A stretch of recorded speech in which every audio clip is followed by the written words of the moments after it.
Good day dear students. B A third year की class में हमारी चर्चा चल रही थी शीत युद्ध पर, जिसमें अब तक हमने शीत युद्ध के कारणों को देखा, शीत युद्ध के दौरान घटने वाली घटनाओं को देखा, जिसको हमने कई 4 भागों में बांटा। परंपरागत शीत युद्ध, अस्थिर ब्लॉक व्यवस्था और वेदांत या तनाव शिथिल्य और नव शीत युद्ध। परंपरागत शीत युद्ध के अंतर्गत हमने देखा कि परंपरागत शीत युद्ध में दोनों ही शक्तियां, दोनों ही ध्रुव, पूंजीवाद और साम्यवाद अपने अपने सैनिक गुट बनाने में लगे हुए थे और कई तरह के आर्थिक गुटबंदी द्वारा अपने आप को मजबूत करने का प्रयास इन्होंने किया। नेक्स्ट हम देखते हैं अस्थिर ब्लॉक व्यवस्था। अस्थिर ब्लॉक व्यवस्था ऐसा कार्यकाल था, यानी 1956 से 1962 तक का कार्यकाल अस्थिर ब्लॉक व्यवस्था के अंतर्गत आता है। इसमें शीत युद्ध के तनाव में कभी शिथिलता और कभी तीव्रता आई। शीत युद्ध के तनाव में इस बीच कई अवसर ऐसे आए कि शीत युद्ध का तनाव शिथिल हुआ। इसका एक बड़ा कारण सोवियत संघ की 20वीं कम्युनिस्ट कांग्रेस में ख्रुश्चेव का चुना जाना था। ख्रुश्चेव एक उदारवादी और सह अस्तित्व में मान्यता रखने वाले लीडर थे। इस दौरान दोनों महाशक्तियों में, अमेरिका और सोवियत संघ के मध्य, कई वार्ताओं का दौर चला, इसलिए इसे अस्थिर ब्लॉक व्यवस्था के नाम से जाना जाता है। इसमें सबसे पहले हम देखें स्वेज नहर संकट, जो कि 1956 में शुरू हुआ। मिस्र ने जब अपने स्वेज नहर का राष्ट्रीयकरण कर दिया तो इजराइल, फ्रांस और ब्रिटेन ने मिलकर मिस्र पर आक्रमण कर दिया, जिसका सोवियत संघ ने कड़ा विरोध किया और सोवियत संघ को यह अवसर मिल गया कि वह मिस्र में अपनी पहुंच को बढ़ाए, अपना वजूद, अपनी उपस्थिति को दर्ज करवाए।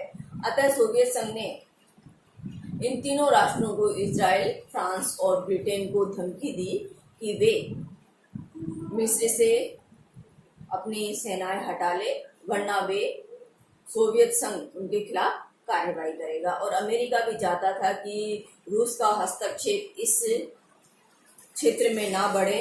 अतः अमेरिका ने भी कोशिश की कि फ्रांस, ब्रिटेन और इजराइल अपनी सेनाएं वहां से हटा ले, और इस यूएनओ के दबाव में, गुटनिरपेक्ष राष्ट्रों के दबाव में और अमेरिकी प्रयासों से इन तीनों राष्ट्रों ने वहां से अपनी सेनाएं हटा ली और स्वेज नहर का संकट टल गया। स्वेज नहर संकट के दौरान दोनों देशों में, दोनों महाशक्तियों में तनाव बढ़ा और शीत युद्ध में तीव्रता आई। नेक्स्ट है कैंप डेविड वार्ता। कैंप डेविड वार्ता के अंतर्गत 15 से 28 सितंबर की 1959 में, 15 से 28 सितंबर 1959 के बीच में ख्रुश्चेव ने अमेरिका की यात्रा की और कई वार्ताएं की, और ये वार्ताएं बहुत ही शांतिपूर्ण और सौहार्दपूर्ण वातावरण में की गई। अतः इसे कैंप डेविड वार्ता के नाम से जाना जाता है। इस दौरान यह तय हुआ कि अगली वार्ता पेरिस में रखी जाएगी। U2 कांड। कैंप डेविड वार्ता के दौरान यह जो सौहार्दपूर्ण वातावरण बना, उसमें यह तय हुआ था ना कि पेरिस में अगली शांति वार्ता रखी जाएगी। लेकिन इसी दौरान सोवियत संघ में अमेरिकी जहाज U2 जासूसी करते हुए पकड़ा गया, जिसे सोवियत संघ ने पकड़कर नष्ट कर दिया। इस घटना से दोनों देशों के मध्य तनाव बढ़ गया और शीत युद्ध में तीव्रता आई। पेरिस वार्ता। पेरिस वार्ता U2 कांड के बाद में पेरिस में यह वार्ता हुई इस वार्ता में अमेरिका और सोवियत संघ दोनों ने भागीदारी निभाई, लेकिन सोवियत राष्ट्रपति क्रुश्चेव द्वारा अमेरिकी राष्ट्रपति से हाथ न मिलाने के कारण यह वार्ता असफल रही, क्योंकि इसमें यूट्यूब कांड की कड़वाहट भूल गई थी। अतः पेरिस वार्ता असफल रही। नेक्स्ट है क्यूबा संकट। 1958 में क्यूबा में फिलाते कास्त्रो के नेतृत्व में साम्यवाद की स्थापना हुई और यूट्यूब कांड के बाद में और पेरिस वार्ता के असफल होने के बाद में सोवियत संघ ने यह प्रयास किया कि वह क्यूबा में सैनिक अड्डे स्थापित करे और क्यूबा को एक सैनिक अड्डों के रूप में विकसित करे, जिसका अमेरिका ने कड़ा विरोध किया। अमेरिका ने ग्वाटेमाला में रूसी हस्तक्षेप के खिलाफ एक कार्यालय खोला और क्यूबाई शरणार्थियों के माध्यम से क्यूबा में सशस्त्र कार्रवाई शुरू कर दी, जिसको क्यूबा ने असफल कर दिया। इस घटना को बे ऑफ पिग के नाम से जाना जाता है। क्यूबा में क्यूबा शरणार्थियों के माध्यम से अमेरिका का सशस्त्र कार्रवाई करना और क्यूबा द्वारा उसे असफल करने की घटना को बे ऑफ पिग के नाम से जाना जाता है। इस घटना के बाद भी सोवियत रूस ने क्यूबा में मिसाइल प्रक्षेपास्त्रों का जखीरा इकट्ठा करना जारी रखा, जिसका अमेरिका ने कड़ा विरोध किया। इस दौरान सोवियत संघ ने जेट 28 जैसे विमानों की बड़ी खेप क्यूबा में स्थापित कर दी। फलतः 1961 में 22 अक्टूबर 1962 को केनेडी ने सोवियत जहाजों का क्यूबा में प्रवेश करने से रोकने का आदेश जारी कर दिया और यहीं से क्यूबा संकट शुरू हो गया। केनेडी ने यह आदेश जारी करते हुए स्पष्ट कहा था कि रूस या तो यहाँ से अपने जहाज हटा ले क्यूबा से, अन्यथा वह परमाणु युद्ध के लिए तैयार रहे।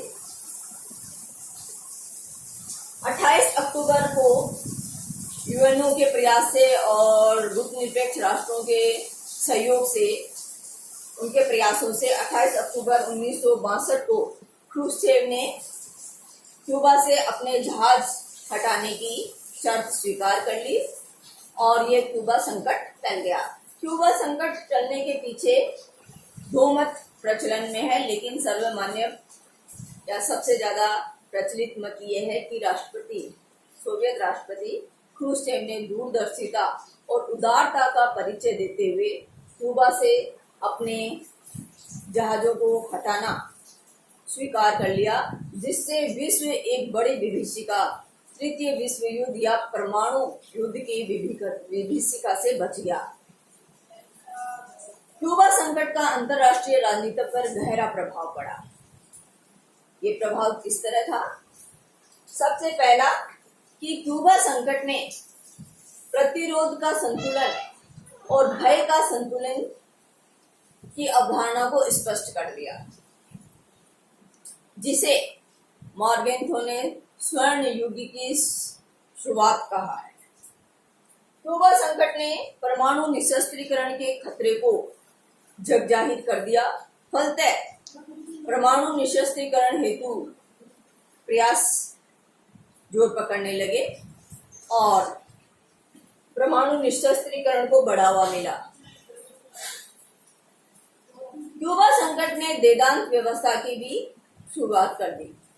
तो दोनों राष्ट्रों के मध्य, दोनों महाशक्तियों के मध्य तनाव को कम करने के प्रयास शुरू हो गए और वेदांत की व्यवस्था शुरू हो गई। अस्थिर ब्लॉक की अन्य गतिविधियां, जैसे हमने देखा कि अभी ये क्यूबा संकट और यूट्यूब कांड जैसे बड़े बड़े घटनाएं घटने के अलावा अस्थिर ब्लॉक की अन्य कुछ गतिविधियाँ भी रही, जिसमें सबसे पहले आइजनहॉवर सिद्धांत। यह अमेरिकी राष्ट्रपति आइजनहॉवर ने दिया। इस सिद्धांत के अनुसार आइजनहॉवर ने ये घोषणा की कि खाड़ी देशों पर, यह सिद्धांत 1956 में दिया, और आइजनहॉवर ने ये घोषणा की कि खाड़ी देशों पर किया गया कोई भी साम्यवादी आक्रमण संयुक्त राज्य अमेरिका पर आक्रमण माना जाएगा और अमेरिका उसके विरुद्ध कार्यवाही करेगा। दूसरा है शक्ति शून्यता का सिद्धांत।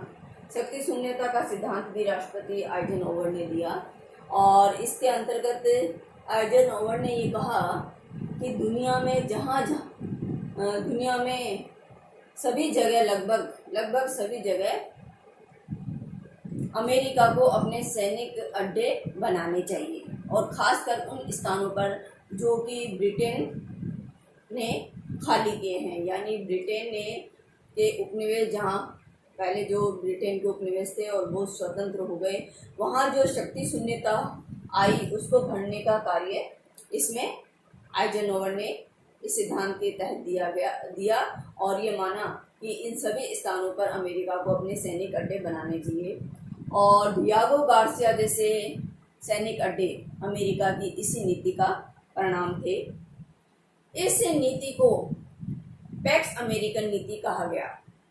पैक्स का तात्पर्य होता है शक्ति द्वारा स्थापित शांति, यानी शक्ति के प्रदर्शन से सामने वाले को दबाना और एक छद्म शांति स्थापित कर देना।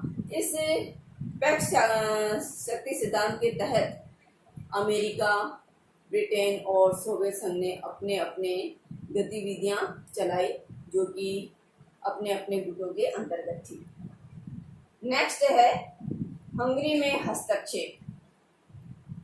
हंगरी में 1956 में सोवियत संघ ने साम्यवाद की स्थापना कर दी, जिसका अमेरिका ने यूएनओ में डटकर विरोध किया, और इस वजह से दोनों महाशक्तियों में शीत युद्ध चरम पे पहुंच गया। दोनों महाशक्तियों में तनाव बढ़ गया। नेक्स्ट है जर्मनी में हस्तक्षेप। जर्मनी द्वितीय विश्व युद्ध के बाद में दो भागों में बट गया। पूर्वी जर्मनी, पश्चिमी जर्मनी जिस पर अमेरिका और ब्रिटेन का आधिपत्य था, और पूर्व जर्मनी जिसमें जो कि सोवियत संघ के कब्जे में था। 1948 में सोवियत संघ ने जर्मनी के बर्लिन शहर की नाकेबंदी करवा दी, और 1961 में बर्लिन की दीवार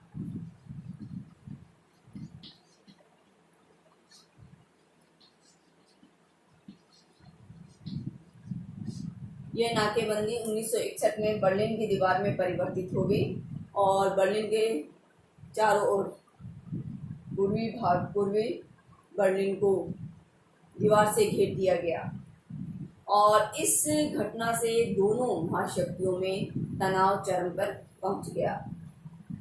1989 में बर्लिन की दीवार को गिराया गया, और तब जाकर दोनों महाशक्तियों में तनाव कुछ कम हुआ, कुछ शांति स्थापित हुई, तनाव शिथिल्य की स्थिति पैदा हुई।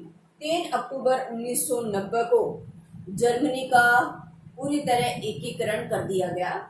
जर्मनी, पूर्वी जर्मनी और पश्चिमी जर्मनी को मिलाकर एक जर्मनी वहां कर दी गई, और वहां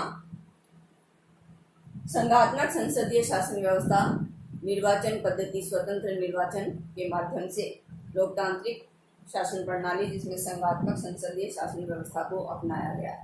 इस तरह अस्थिर ब्लॉक में कई गतिविधियां संपन्न हुई, जिनसे कई बार शीत युद्ध में एकदम से उफान आया, और कई बार शांति वार्ताओं के माध्यम से तनाव में कमी लाने का प्रयास किया। ये एक अस्थिरता का दौर रहा, कभी उतार कभी चढ़ाव, इसलिए इसे अस्थिर ब्लॉक कहा जाता है।